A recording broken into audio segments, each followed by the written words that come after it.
Grace Patirajawane, dan saya hadir di sini untuk Maluku, di mana saya pernah membuat suatu penulisan mengenai sejarah Maluku. Di situ saya menulis tentang peristiwa atau asal-usul daripada bangsa Maluku sendiri dengan melalui buku pedoman dari Dr. Alex Manuputi, di mana di situ saya menggambarkan bahwa dahulu kala kerajaan Sahulau pernah membuat suatu hubungan pela atau gandong dengan pemerintah negara Belanda yang saat itu menjabat sebagai gubernur jenderal di Maluku, yaitu Jan Petersen Koen, di mana di situ keputusan yang diambil adalah bangsa kerajaan Belanda mengakui kerajaan daripada Sahulau sama Surua Malatu, di mana di situ menggambarkan kerajaan Maluku, kerajaan Sahulau bukanlah suatu kerajaan yang ditaklukkan, tetapi merupakan suatu kerajaan yang benar-benar diakui oleh Belanda di sini. Dan kalau misalnya dilihat pada kostum tentara TNI yang ada di Maluku, khususnya 16 Patimura, di situ menggambarkan bahwa ada angka 1817 di mana diadakan sumpah dari Kapitan Patimura, di mana hal itu menjadi bukti bahwa pemerintah Indonesia tidak dapat memutarbalikkan fakta dan dapat merupakan bukti bahwa pemerintah Indonesia benar-benar mengakui kerajaan Sahulau, kerajaan Maluku yang adalah bagian dari masyarakat Alifuru. Untuk itu diadakan suatu suatu persatuan. Di sini dilihat harus adanya suatu persatuan di antara masyarakat Maluku sendiri, bangsa Alifuru sendiri, di mana saya tahu Maluku, bangsa Alifuru bukan saja terdiri atas Nasrani, tetapi juga Islam. Dan di sini merupakan satu titik tolak bahwa apabila kita mau mencapai sesuatu yang kita inginkan, kedaulatan kita, maka kita bukan hanya harus berjuang sendiri-sendiri.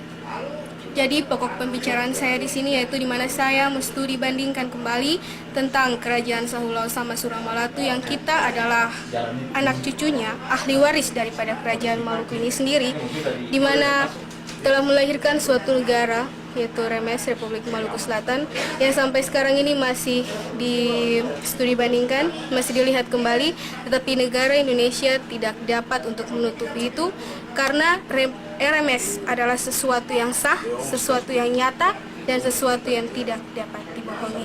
Untuk itu harus adanya persatuan-kesatuan untuk mencapai sesuatu yang kita inginkan, untuk mencapai sesuatu yang kita harapkan, di mana kita semua dapat berkumpul kembali, di mana kita semua dapat menyumbang sesuatu yang dapat kita lakukan untuk negara Maluku tercinta ini. Terima kasih.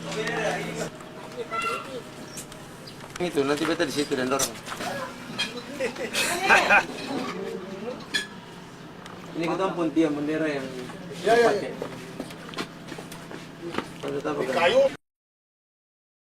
Nah, kita berada di Seram, kita kerja jalan.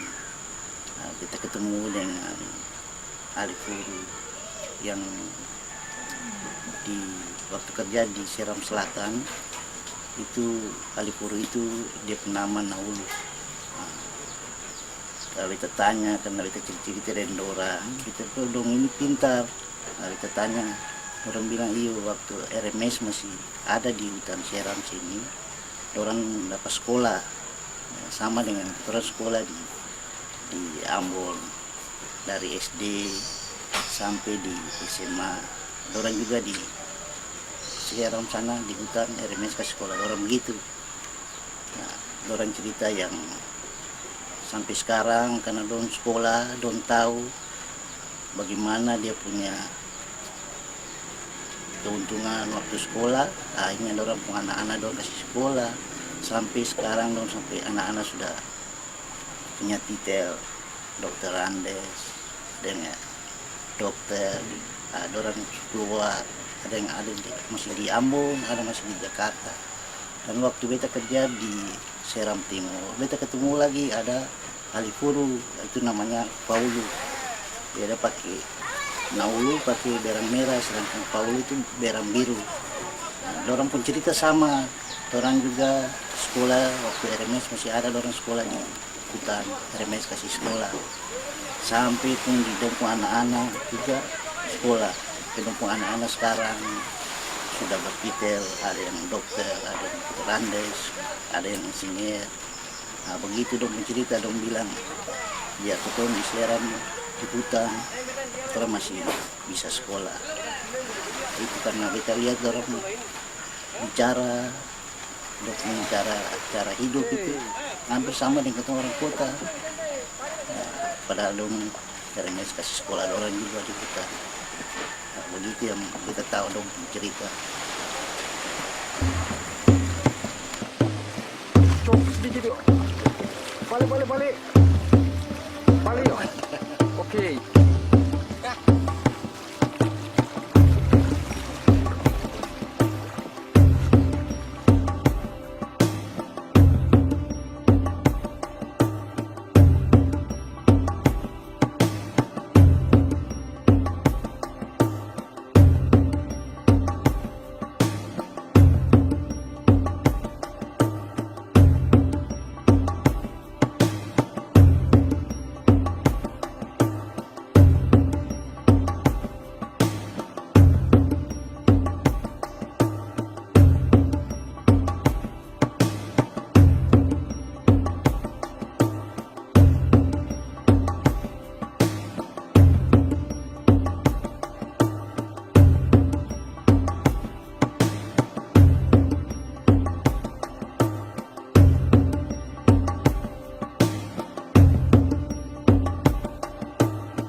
One shot.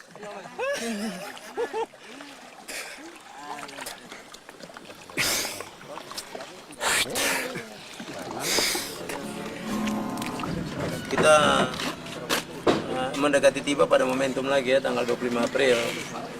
Kita juga tidak tahu apakah di muka itu atau di belakang itu kita sudah harus siap untuk atau sudah dikembalikan kita punya kedaulatan. Tapi pada prinsipnya tetap 25 April ini kita akan bikin jauh lebih bagus daripada yang pertama. Dan untuk persiapan itu kita sudah bikin surat baik untuk kepada saudara di FKM dan semua di seluruh dunia maupun kepada PBB. Kita sudah bikin surat tempo-tempo, kita suka kasih wanti-wanti buat mereka bahwa kita punya rencana 25 ini harus lebih besar, lebih akbar, lebih spektakuler. Dan kita minta untuk ke FKM luar negeri juga bekerja keras untuk menghadirkan lembaga-lembaga internasional supaya betul-betul kesannya bahwa bukan ini barang dibuat-buat, tetapi ini suatu kebutuhan yang sangat mendasar bagi rakyat Maluku, menuntut pengembalian kedaulatan, sebab kita tidak bisa hidup dalam negara yang membunuh rakyatnya atau negara yang membuat rakyatnya menderita. Itu tidak masuk akal, di mana-mana tidak akan pernah begitu. Jadi begitu juga kepada surat untuk PBB juga, ketua juga minta PBB harus berperan aktif dalam rangka menghadirkan juga beberapa lembaga internasional, sehingga ketua punya cita-cita itu dalam tahun ini, kalau bisa Tuhan sayang, ketua sudah bisa mencapai untuk dikembalikan ketua kedaulatan, entah di muka atau di sesudah April ya. Nah, itulah dari tempo-tempo ketua sudah bikin strategi sekali yang mendasar ya, supaya tidak ada alasan lagi bahwa tidak datang ataupun begini ya. Walaupun mereka tidak datang, kami tetap bikin karena kami sudah kasih surat dan itu sudah harus disikapi oleh PBB maupun oleh FKM yang ada di internasional. Dan beta sangat mendambakan atau merindukan dukungan daripada Basudarong semua. Walaupun Basudarong pada organisasi yang lain, tetapi beta yakin dan percaya bahwa kita semua punya milik. Kalau FKM cuma kasih contoh soal saja, tapi ini semua kita punya milik. Mari kita bergandeng tangan, seia, sekata, sehati, sepikir, sependapat, dan sejiwa supaya semuanya boleh kita lakukan dengan baik. Kita boleh berhasil dalam semua kita punya cita-cita. Sebab kalau keturang begini, ini kan tentara atur ketua kampanye, pemerintah ini atur ketua kampanye. Kalau ketua begini, susah untuk diatur, ya kan?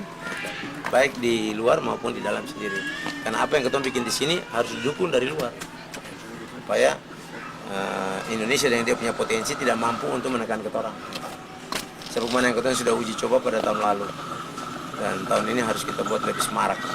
Dan itu merupakan tuntutan yang mendasar. Karena itu kita punya keperluan, kita punya milik yang harus kita raih. Setiap ketua mau maju seperti negara lain, kita tidak bisa tinggal 50 tahun Indonesia ada bikin apa. Ketua pun harta benda habis, semua dikeruk tiap bulan, tiap tahun habis. Tapi yang dikembalikan bagi kita cuma sedikit, tidak ada artinya sama sekali. Dan infrastruktur pembangunan dalam negeri-negeri mana, tidak ada apa-apa. Jalan saja sampai Polres tadi ini kan ketua jalan sakit jiwa, semua kalau bisa perketua mati di tengah jalan, tergelincir dan sebagainya. Nah itu kan tidak mungkin, ketua bisa tinggal begini terus. Ketua harus sendiri karena ketua kaya, dan ketua harus membahagiakan ketua masyarakat.